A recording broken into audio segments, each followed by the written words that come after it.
მამაო ჩვენო, რომელი ხარ ცათა შინა, წმინდა იყავნ სახელი შენი, მოვედინ სუფევა შენი, იყავნ ნება შენი, ვით არცა ცათა შინა, ეგრეცა ქვეყანასა ზედა.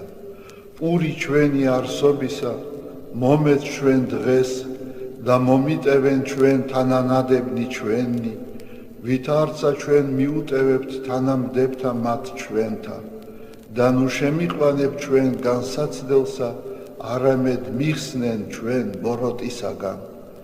რამე თუ შენი არს სუფევა, ძალი და დიდება, მამისა, დაძისა და წმინდისა სულისა, აწ და მარადის და უკუნითი უკუნისამდე. ამინ.